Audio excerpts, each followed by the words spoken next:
Hello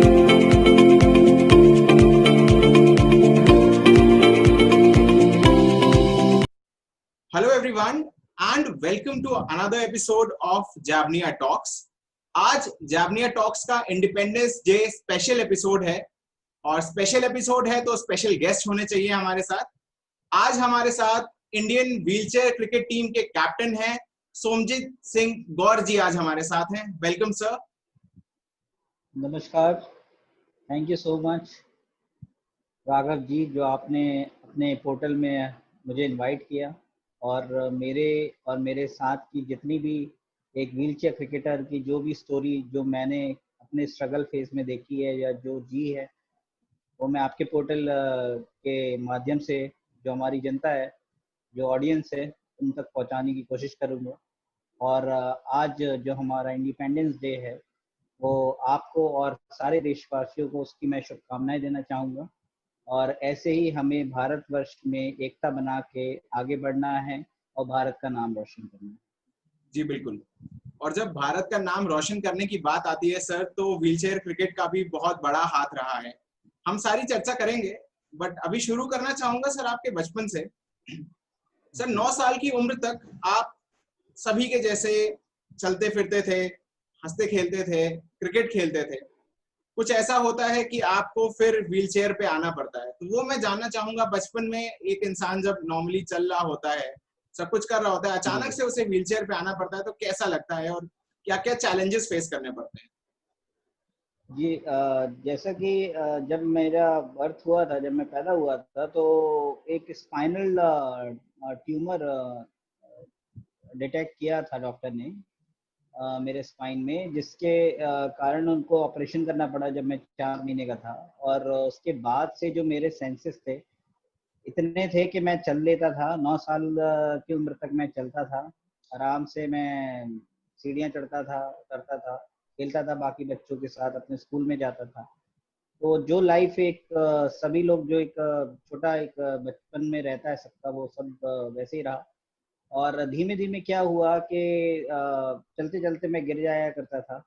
और जब ऐसे बहुत बार हुआ और डॉक्टर को कंसल्ट जब दिखाया गया, तो उन्होंने ये बताया कि स्पाइन में जब जब आप बॉडी आपका जब ग्रोथ कर रहा होता है, तो वेट की वजह से, जब आपके पहले ही आपका ये हिस्ट्री रहा हो स्पाइन का, तो ये वापस फिर से आता है, आपको फिर से एक पैरालिसिस के तरीके से एक आपको ये लगेगा। और आप धीमे धीमे करके आप बिल्कुल हाफ बॉडी आपका हो सकता है पैरालिसिस आपको हो जाए और आप बिल्कुल भी उठ भी ना पाओ, ऐसा भी आपके साथ हो सकता है। तो वैसे ही हुआ।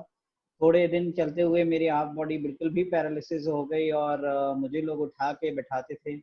मेरे क्लासरूम में जो भी मेरे साथ जो मुझे ले जाते थे मेरे घर से मेरे स्कूल तक, वो मुझे उठा के मेरी क्लास की सीट तक बैठाते थे। फिर जब छुट्टी होती थी तब वो आके फिर वहीं से उठा के फिर अपना रिक्शा गाड़ी जो भी स्कूल प्रोवाइड करता था उस टाइम पे, उसमें मुझे बैठा के ऐसे में घर आता था। तो काफ़ी बच्चे देखते थे, कुछ लोगों के मन में सवाल रहता था इतना बड़ा है और क्यों इसको उठाया जा रहा है, क्योंकि अवेयरनेस नहीं रहती है। गलती इन बच्चों की भी नहीं है जो ऐसा सोच रहे हैं।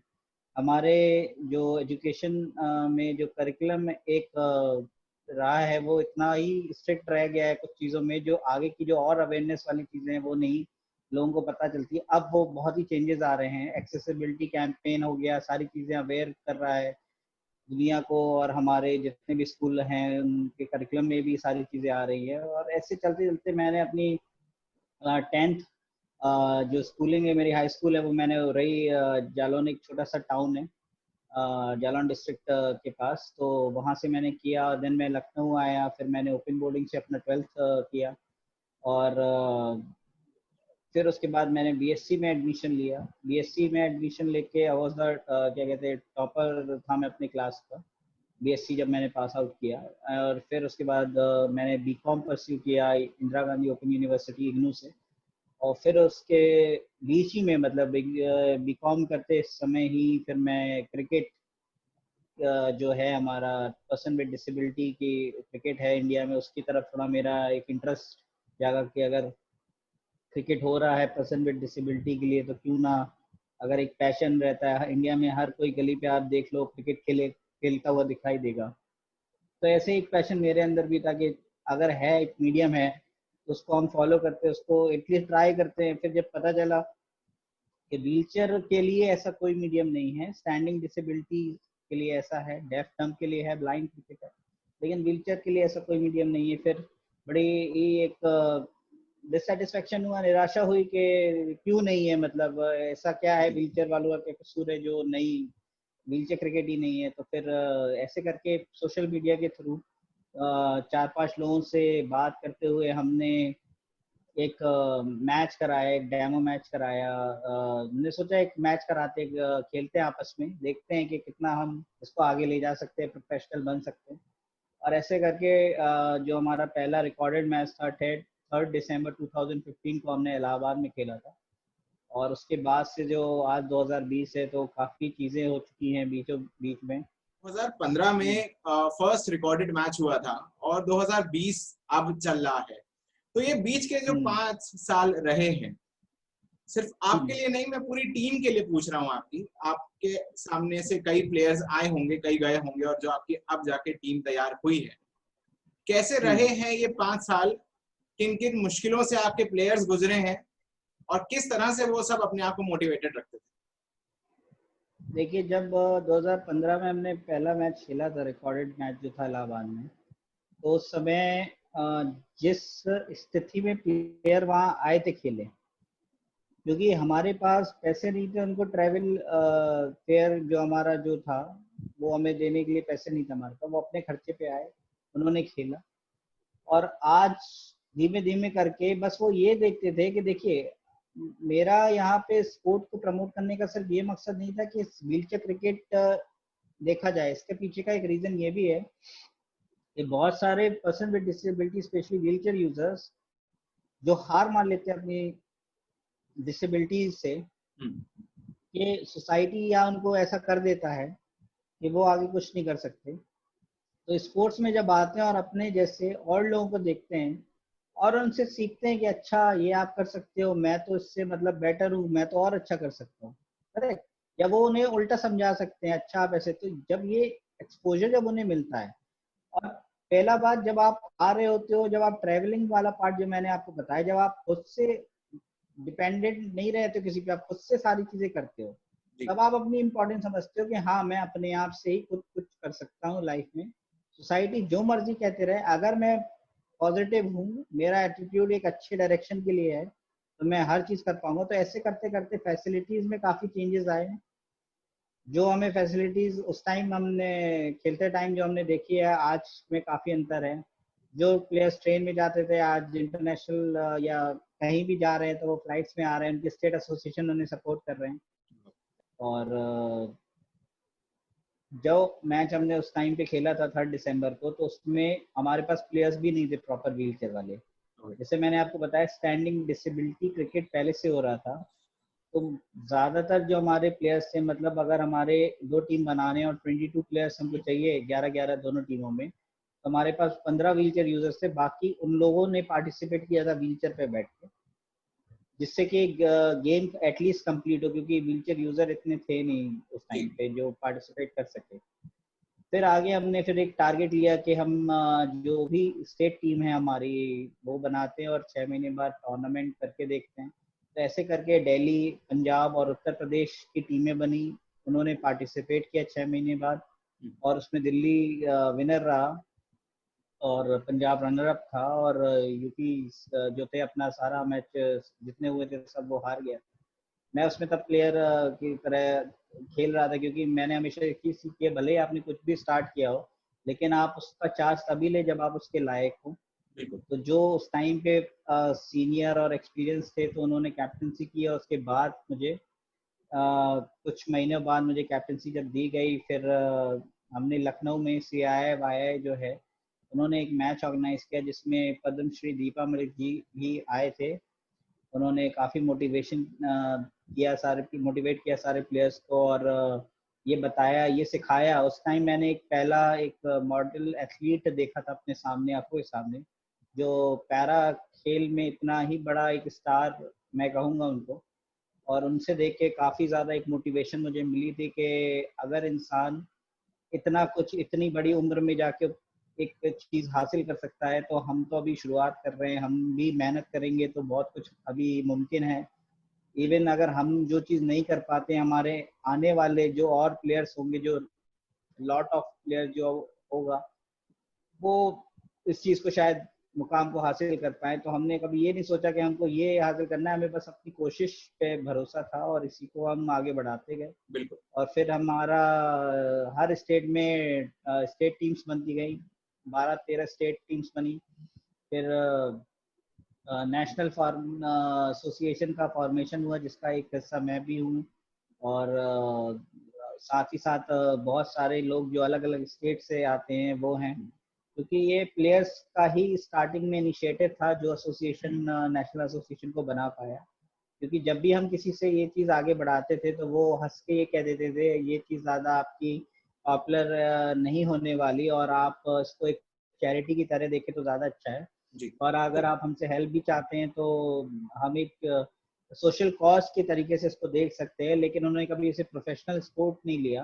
तो ओके। हमने अप्रोच भी करना बंद कर दिया। फिर हमने अपनी तरीके से ही मेहनत की, हमारे सारे प्लेयर्स जो थे उन्होंने मेहनत की, खुद ही ट्रेनिंग की, खुद ही ट्यूटोरियल्स देख देख के खेलना सीखा। व्हीलचेयर स्किल्स हमें पहले से आती थी, जिसको नहीं आती थी वो कोई एक्सपर्ट होते थे व्हीलचेयर स्किल्स के, उनसे सीखते थे। तो ऐसे करके हमारा क्या कहते हैं स्टेट एसोसिएशन में जितने भी प्लेयर्स हैं प्रोफेशनल तरीके से क्रिकेट खेलना स्टार्ट किया। सर, स्क्वाड्रन लीडर अभय प्रताप सिंह जी का एक अहम रोल रहा है, तो मैं जानना जी चाहूंगा कि अभय जी से आपकी कैसे मुलाकात हुई और क्या उन्होंने रोल प्ले किया था। जी, मैं एक टेनिस बॉल मैच के लिए, व्हीलचेयर क्रिकेट मैच के लिए सिरसा हरियाणा गया हुआ था। तो उसी बीच हमारी टीम लखनऊ में, जैसे मैंने आपको बताया, माइक्रोलेट क्रिकेट जिमखाना में हर संडे प्रैक्टिस करते थे। तो जी। वहीं मेरे एक टीम प्लेयर थे कुणाल, उनको स्क्वाड लीडर अभय प्रताप सिंह जी किसी मॉल में मिले और उन्होंने पूछा कि आप क्या करते हो, तो उन्होंने बताया मैं क्रिकेट खेलता हूँ। तो उनको इंटरेस्ट आया कि चलो आप प्रैक्टिस भी करते हो अगर क्रिकेट खेलते हो। फिर वो आए, तो उस टाइम पे मैं वहाँ था नहीं, और फिर नेक्स्ट वीक में आया उसके बाद, और फिर मैं उनसे मिला। फिर वो काफ़ी ज़्यादा एक्साइटेड हुए उस चीज़ को देख के कि क्रिकेट व्हीलचेयर पे होता है, क्योंकि वो खुद फौज से हैं, एयरफोर्स से हैं।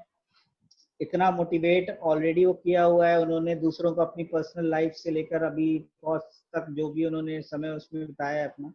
और जी। फिर जब देखा कि क्रिकेट खेला जा रहा है ऑन व्हील्स, देखिए हमने क्या सीखा उनसे, मैं वो आपको बताता कि जब मैं क्रिकेट खेल रहा था तो मेरा एक जो नजरिया था वो क्रिकेट का, वो प्रोफेशनल सिर्फ क्रिकेट टेक्निक्स के ऊपर था। व्हीलचेयर स्किल बहुत ही बड़ा पार्ट प्ले करती है इसमें, हमारे व्हीलचेयर क्रिकेट में। वो मैंने उनसे सीखा। अगर क्रिकेट आप कह सकते हो उन्होंने खुद सीखा है, तो मैंने उनसे क्या सीखा, मैंने उनसे व्हीलचेयर स्किल सीखी है।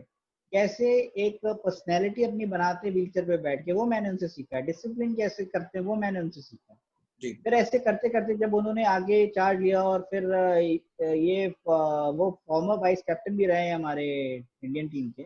ओके। जब उन्होंने लास्ट मैच खेला था अपना बांग्लादेश से, तो he was a former vice captain of Indian wheelchair cricket team. तो उसके बाद फिर वो मैनेजमेंट में आए। देन काफ़ी ज़्यादा, फिर now he is the CEO of wheelchair cricket India association.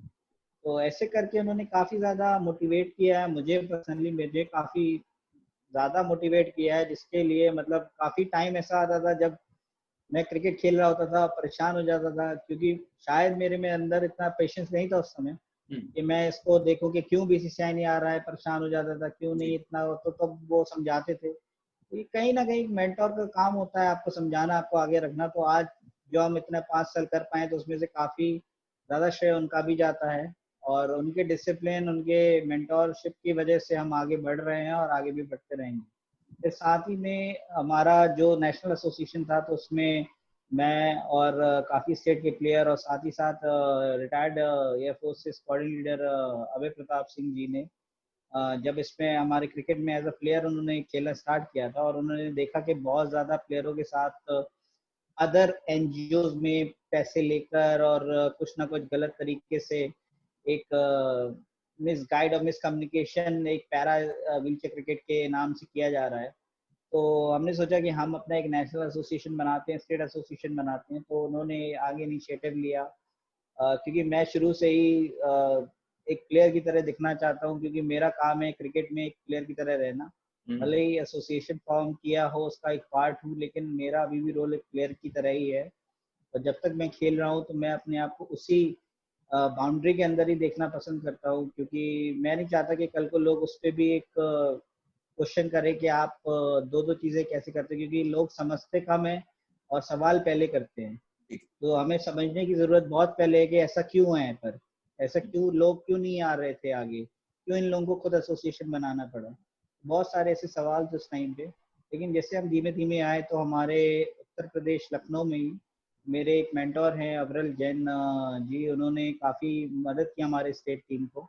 और उनका एक क्लब ग्राउंड है, क्रिकेट ग्राउंड है लखनऊ में, इमाकुलेट क्रिकेट जिमखाना, जो आज हमारा स्टेट एसोसिएशन का, UP wheelchair cricket state association का होम ग्राउंड है।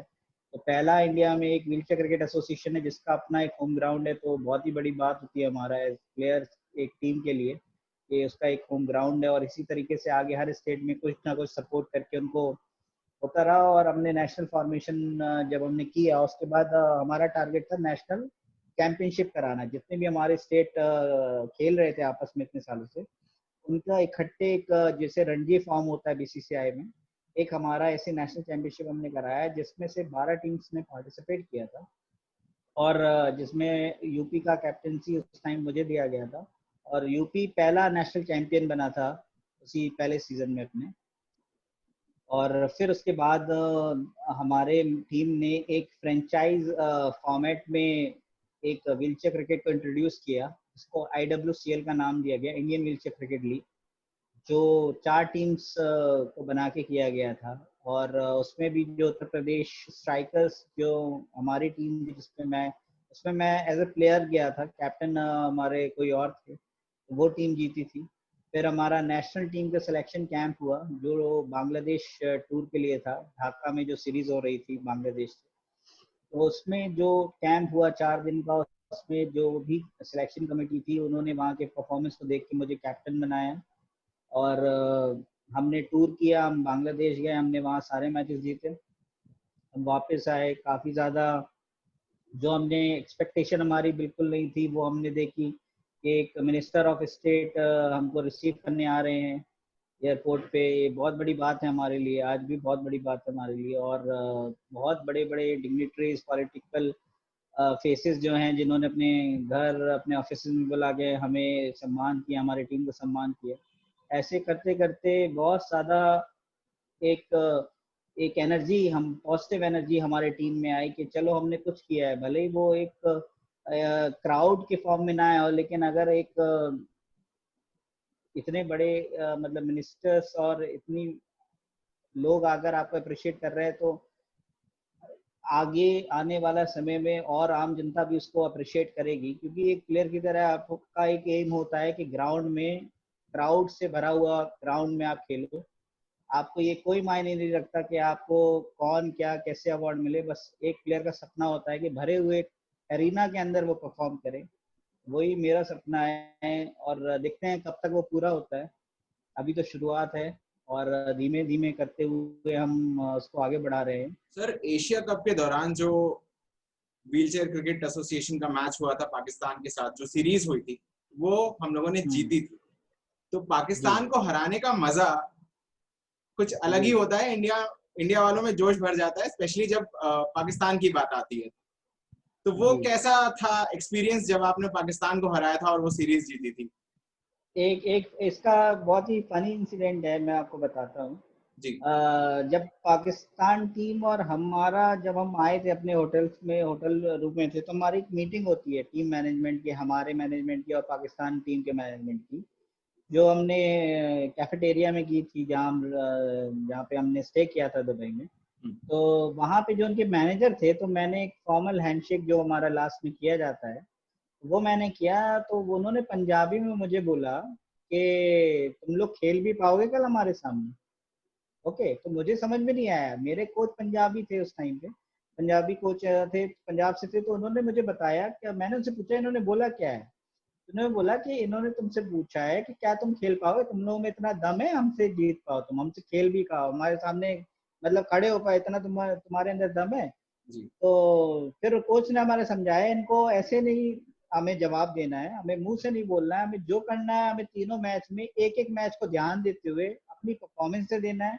तुम्हें बोला गया है तो तुम्हें तो स्पेशली अपनी परफॉर्मेंस से दिखाना पड़ेगा कि क्यों तुम्हें इंडिया का कैप्टन बनाया गया, क्यों तुमको, क्योंकि फिर सामने वाले के देखिए कभी कोई मजाक में भी अगर आप कुछ बोले तो आप उससे वहाँ आर्ग्यूमेंट आप मत करिए। अगर आपके पास एक मौका है उसका परफॉर्मेंस की तरीके से दिखाने का तो वो वहां पे आप आर्ग्यू करिए, वहां पे आप मेहनत करिए, क्योंकि वहां रिजल्ट जो आते हैं उसका मजा ही कुछ और होता है। तो जब हमने मैचेस तीनों जीते और मुझे मैन ऑफ द सीरीज मिला गया तो तब फिर मैंने फिर वो फॉर्मल हैंडशेक किया, तब वो वर्ड्स जो थे वो अलग थे, वो अप्रिसिएशन में था, एक पॉजिटिव एनर्जी दिख रही थी।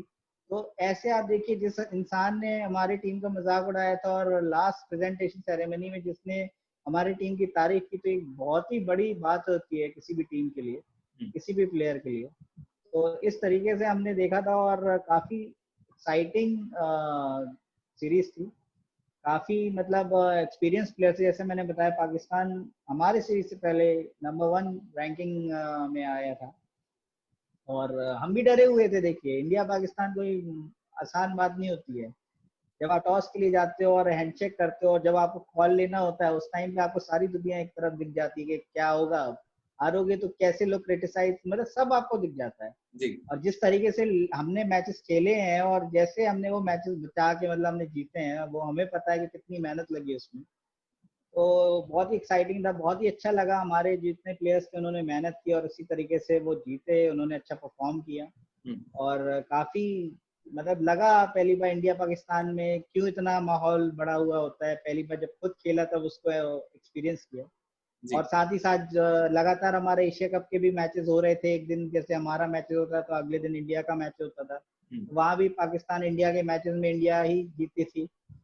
तो बराबरी का चल रहा था एक तरफ से, इंडिया ही आगे था और इंडिया ने ही एशिया कप भी जीता उसी एडिशन में।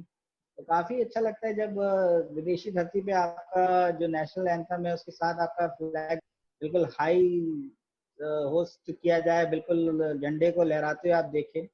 अब वो बात एक प्लेयर के लिए बहुत बड़ी बात होती है और वो मूवमेंट्स कभी नहीं जाते आपकी लाइफ से, और आगे भी वही मूवमेंट्स रहे, हम यही मेहनत करके खेलते हैं और हम कुछ नहीं सोचते इसके बारे में। जी सर, एक चीज जो काफी पीड़ादायक है वो ये है कि लोग सपोर्ट करने की बजाय फायदा उठाते हैं। एंड अभी जब हमारी बात हुई थी इंटरव्यू से पहले तो आपने ये बताया कि कई सारे लोग हैं, एनजीओज हैं, सो कॉल्ड एनजीओज हैं जो सामने आते हैं और कहते हैं कि हाँ भाई हम टूर्नामेंट करा देंगे, हम आपको ये फैसिलिटीज दे देंगे। अनफॉर्चुनेटली पैसा लेने के बावजूद भी वो अपने प्रोमिसेस पर खड़े नहीं उतरते हैं। तो ऐसा पूरे देश में हो रहा है। मैं आपके माध्यम से अपने उन साथियों को जो इन स्थितियों से गुजर चुके हैं या गुजर रहे हैं, अगर आप उन्हें कोई मैसेज देना चाहें कि किस तरह से बचा जा सकता है ऐसे स्कैम करने वाले लोगों से, तो प्लीज मैं चाहूंगा आप एक मैसेज दें।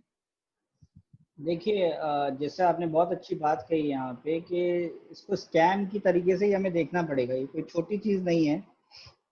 बहुत ज्यादा प्लेयर्स जो आते हैं हमारे क्रिकेट में जिनकी जो फाइनेंशियल कंडीशन होती है काफी अच्छी नहीं होती, क्योंकि वो खुद कहीं ना कहीं जॉब कर रहे होते हैं, कहीं ना कहीं पढ़ रहे होते हैं, पढ़ाई कर रहे होते हैं, और फिर कैसे तैसे करके वो आके खेलते हैं।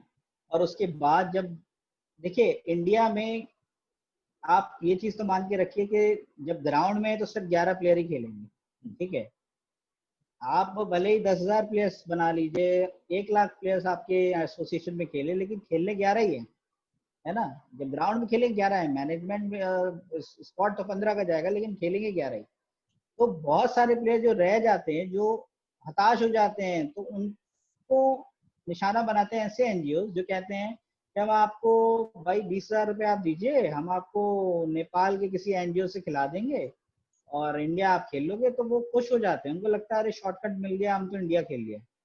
लेकिन जब वो 20,000 रुपये देते हैं तो उस टाइम पे वो क्या कर रहे हैं कि ऐसा देखिए, पैसा दे के अगर देश को रिप्रेजेंट करना हो तो मतलब क्या वही बात होगी ना। तो आपने तो देश के स्टेक पे आप खेल रहे हो, मतलब देश का नाम आप कहाँ लगा रहे हो, पैसे की तर्ज पे आप देश को नाप रहे हो। बिल्कुल। हमने आज तक गेम खेला है, हमने कभी ये नहीं देखा कि हमें कितने पैसे मिलेंगे। हमने हमेशा कोशिश ये की है कि हम जिस देश में भी जाएं वहां पे हमारा जो झंडा है वो ऊंचा लहराता हुआ दिखे, हमारे देश में मैचेस जो हम खेले हो जिस भी विदेश धरती पे वो हम जीते, उस पे हम 100% नहीं 120% अपना एफर्ट करें। पैसा बाद की चीज है, देश के सामने पैसा कभी नहीं आएगा, ना वो कभी आ सकता है। तो जहाँ पे ऐसे लोग पैसे लेके एनजीओ जो कर रहे हैं ये सारे काम, तो वो देश को रख के ये पैसा ले रहे हैं, मतलब देश के नाम पे पैसा ले रहे हैं, तो वो गलत है। वो समझना पड़ेगा, एक इंडिविजुअल, अगर आप एक एथलीट हो, एक प्लेयर हो, हमें खुद से समझना पड़ेगा। देखिए, इसको कहीं समझाने की जरूरत नहीं पड़ेगी। अगर आपके अंदर एक देश के लिए आपको खेलने की इच्छा है और आप उसे पैसे दे के पूरी कर रहे हो, तो बहुत ही गलत बात है। बहुत सारे आप देख रहे हो देश में एग्जाम होते हैं सिविल सर्विसेज के, तो आपने कभी नहीं सुना होगा कि वो करप्शन से लोग सिलेक्ट हुए, पैसे देके लोग सिलेक्ट हुए। मेहनत करते हैं, एग्जाम देते हैं, तब यूपीएससी क्लियर होता है। करेक्ट। तो देश के नाम पे जो भी चीज आप कर रहे हो, आर्मी में आप देखो, कभी आपने सुना है कि इस जवान को लिया गया है पैसे देके? नहीं, वो मेहनत करते हैं, वो देश को रिप्रेजेंट कर रहे हैं वहां पे। तो जहाँ देश की बात आती है वहाँ पैसा नहीं आना चाहिए कभी भी। हाँ, आपकी फाइनेंशियल कंडीशन के लिए एक अमाउंट आपको एक सैलरी के फॉर्म में मिले, वो जरूरी है। लेकिन अगर आप पैसे दे के इंडिया रिप्रेजेंट करना चाहते हो तो वो मेरे लिए सबसे गलत बात है।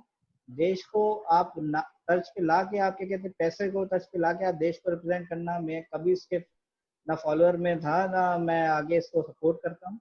जितने प्लेयर हैं उनको खुद से समझना चाहिए कि देश तभी आप खेलोगे, वो अंदर से खुशी आपको तभी मिलेगी जब आप अपने मेहनत से उस जर्सी को कमाओ, ना कि उल्टा पैसे दे के उसको खरीद लो। जी, तो सर मैं कंक्लूडिंग रिमार्क्स चाहूंगा आपसे, जितने भी लोग आज इस इंटरव्यू को देख रहे हैं, लाइफ आपका जो लाइफ लेसन रही है, मैंने देखा आपकी लाइफ स्ट्रगल से भरपूर रही है। एक समय पे जो व्यक्ति सबके साथ चल रहा है वो व्हील चेयर पे आ जाता है। पढ़ाई लिखाई में आपका खासा इंटरेस्ट रहा, आपने 2 बैचलर डिग्री हासिल की, एक रेगुलर स्टडीज से, एक इग्नू से। तो मैं चाहूंगा आपके जो लाइफ लेसन रहे हैं वो आप हम सारे जितने हमारे इस चैनल के व्यूअर्स हैं उनके साथ शेयर करें, ताकि वो भी अपने लाइफ में आपके अच्छे गुणों को इम्बाइब कर सकें। देखिए, आपने बताया जैसे कि मैंने 2 ग्रेजुएशन किया है 2 बार, और अभी भी मैं मास्टर्स कर रहा हूँ शकुंतला मिश्रा यूनिवर्सिटी से। जी। और एमएसडब्ल्यू का कोर्स मैंने किया है, फाइनल ईयर में मैं हूँ अभी। और मैं यही बताना चाहूँगा कि अभी जो हमारा दौर चल रहा है 2020 का, जो काफ़ी परेशानियों से लोगों को, परेशानियां जो लोगों के सामने आई हैं, चाहे वो कोरोना की हो, बाढ़ की हो, या किसी भी नेचुरल क्लैमिटी की हो, तो लोगों को आज का जो परेशानी, जो डिफ़िकल्टीज हैं, उसको ये नहीं समझना चाहिए कि ये अंत है हमारे जीवन का, हमारे लाइफ का। उसको ये समझे कि एक ऐसा फेज है जो हमें सिखा देगा कि कल अगर हमारे पास कुछ कमी रहती है तो हम इस फेज को याद करके अच्छे से और आगे बढ़ने की एक इंस्पिरेशन ले सकते हैं। और इसी तरीके से हम अपने लाइफ को थ्रू आउट, जितने साल हम उसमें रह रहे हैं, जितने साल हमने जिए हैं उस लाइफ में, उसके पॉजिटिव नोट पे ही आगे रख सके। बहुत सारा आप देख रहे हो सुसाइड लोग करते हैं, परेशान हो जाते हैं रिजल्ट्स की वजह से। लोग कंपेयर करने लगते हैं कि उसका 99% आया, 100% आया, तुम्हारा 60% आया लाइफ। तो हर स्टेज में आपको जज किया जाता है और वो परफॉर्मेंस रिजल्ट की फॉर्म में आती है। करेक्ट। जी। वो लास्ट नहीं है, आप उसके आगे जाओ। आपका देखिए 100% जो लाया उसको हमेशा 100% लाना पड़ेगा, क्योंकि वो उसका बेंचमार्क है। लेकिन 60% को वो स्लोली स्लोली करके 100% लाने में एक उसका मोटिवेशन है। तो ये हमें समझना जरूरी है। प्रेशर दोनों तरफ है, 100 वाले को भी उससे ज्यादा प्रेशर है जितना आप 60% वाले को। तो ऐसे हमें हमेशा एक चीज याद रखनी चाहिए कि जो हमारा प्रेजेंट कंडीशन सिचुएशन है, उसको देख के हम कभी फ्यूचर पे ये ना कर ले कि आज हम परेशान है तो हम आगे भी परेशान रहेंगे। नहीं, हमें उससे देख के सीखना चाहिए कि आज हमारे साथ ये है तो कल हम ये चीजें ना फेस करें, और करें तो कल हमें कैसे मेंटली एक्टिव रहना है, मेंटली क्या कहते हैं उस चीज को हमें देखना है, उस चीज को हमें समझना है कि क्या हम इस चीज से कहीं परेशान तो नहीं हो जाएंगे, कहीं हम क्या कहते हैं और अपने आसपास के लोगों को परेशान तो नहीं कर देंगे। तो हमें पॉजिटिव रहना है। पॉजिटिव कोरोना के लिए नहीं, पॉजिटिव हमें अपने लाइफ एटीट्यूड में रखना है। और ऐसे करके हमें अपना लाइफ को थ्रू आउट मोटिवेट करते हुए आगे जीना है। और जो भी टास्क है हमें करना है, चाहे आप फेल हो पास हो, वो उसका एक रिजल्ट है। लेकिन आप जितने बार उसको करोगे वो रिजल्ट चेंज भी होगा, ये भी मेरा मानना है, जो मैंने खुद एक्सपीरियंस किया था। ऐसे करते हुए आपको लाइफ में आगे बढ़ना चाहिए मेरे हिसाब से। बीसीसीआई से हमने रिक्वेस्ट की है कि अगर आप हमारे एसोसिएशन को एफिलिएशन दें या अपनी एक सब कमेटी बना के उसको अपने अंडर करें, जिससे कि हमारे प्लेयर को एक ऑथेंटिसिटी मिलेगी। जब आप मेरा खुद का एक एक्सपीरियंस है, शुरुआत में जब मैं नेट प्रैक्टिस करता था, अब तो खैर नहीं पूछते लोग, ज़्यादातर लोग जानते हैं, तो वो ये पूछते थे जर्सी पे, जैसे आप एक लोगो देख रहे हैं यहाँ पे, ये मेरे नेशनल एसोसिएशन का लोगो है, व्हीलचेयर क्रिकेट इंडिया का। तो ये पूछते थे कि आपके जर्सी में बीसीसीआई का लोगो क्यों नहीं है, ये लोगो क्यों है? क्योंकि बीसीसीआई एक क्रिकेट बोर्ड है इंडिया में। तो बिल्कुल क्रिकेट बोर्ड का काम है जिस बोर्ड को जितने भी फॉर्मेट में क्रिकेट हो उसको प्रमोट करना, करेक्ट।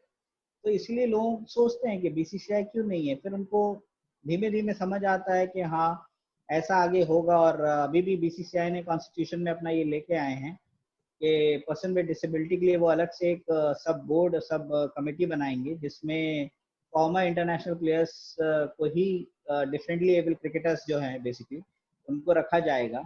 ये काफ़ी अच्छा इनिशिएटिव है। बस ये इनिशिएटिव 1 साल से अभी पेंडिंग है, पॉलिसीज इस पे बनी नहीं है, तो हम बस आशा करते हैं कि जल्दी से बीसीसीआई इस पे कोई अपना एक ओपिनियन, एक पॉलिसी फॉर्मेशन करे और इसको अमेंड करे जितना जल्दी हो सके। क्योंकि जितने ज़्यादा प्लेयर अपना डिफरेंटली एबल क्रिकेट में खेल रहे हैं, चाहे वो ब्लाइंड में हो, डेफ डम्ब हो, स्टैंडिंग डिसेबिलिटी हो या व्हील चेयर हो, उनका एक सपना है कि वो ठीक है हम खेल रहे हैं, लेकिन जब तक बीसीसीआई नहीं आएगा तब तक एक वो बड़ा प्लेटफॉर्म भी मिलना मुश्किल है ना जी। तो हाँ, तो इसलिए जब ये आएगा तो प्लेयरों का मोराल जो डाउन आज की डेट में है, कोविड की वजह से काफ़ी प्लेयरों की सिचुएशन खराब है, तो वो बढ़ेगा। वो साथ ही साथ इंडिया में क्रिकेट सही मायनों पे हर सेक्टर पे फिर ये कहा जाएगा कि हर सेक्टर पे बीसीसीआई ध्यान दे रहा है। यही नहीं कि वो मेंस वुमेन्स पे ध्यान दे रहा है अपना टीम बना के, वो हर सेक्टर में, चाहे वो डिफरेंटली एबल क्रिकेट हो, हर सेक्टर में वो ध्यान दे, और उसे देना भी चाहिए। क्योंकि वो बीसीसीआई एक बोर्ड है हमारा का क्रिकेट का, जो कंट्रोल करता है क्रिकेट को इंडिया में। तो बहुत ही बड़ा बोर्ड है, बहुत ही रिस्पेक्टिव बोर्ड है सारे ऑल इंटरनेशनल फ्रेटर्निटी में अपने। तो हम आशा करते हैं बीसीसीआई जल्द से जल्द अपनी पॉलिसी फॉर्म करके उसको अमेंड करे और डिफरेंटली एबल क्रिकेटरों को आगे एक रास्ता दिखाए कि वो कैसे आगे बढ़ सकते हैं।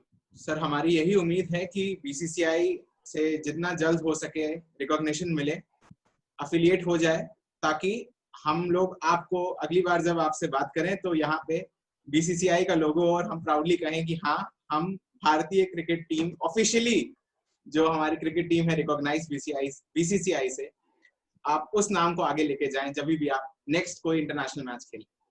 बहुत बहुत शुक्रिया सर, आपने हमारे लिए समय निकाला। Thank you so much. तो ये थे सोमजीत सिंह गौर जी, व्हीलचेयर क्रिकेट एसोसिएशन के कैप्टन, और हम उम्मीद करते हैं कि बीसीसीआई का जो रिकॉग्निशन है, जो अफिलिएशन है, वो जल्दी मिल जाएगा व्हीलचेयर क्रिकेट एसोसिएशन को। आज के वीडियो में इंडिपेंडेंस डे स्पेशल में हमारी यही अपील है कि जो लोग अपने जी जान से इस देश के लिए खेल रहे हैं वो एक रिकॉग्निशन डिजर्व करते हैं और हमें उनको उनका रिकॉग्निशन दिलवाना है। Thank you for watching. Subscribe button दबाएं अगर आपको ये वीडियो अच्छा लगा। अगर आप किसी को जानते हैं जिनकी कहानी इंस्पायरिंग है तो हमें बताएं और हम उनकी कहानी दुनिया को बताएंगे।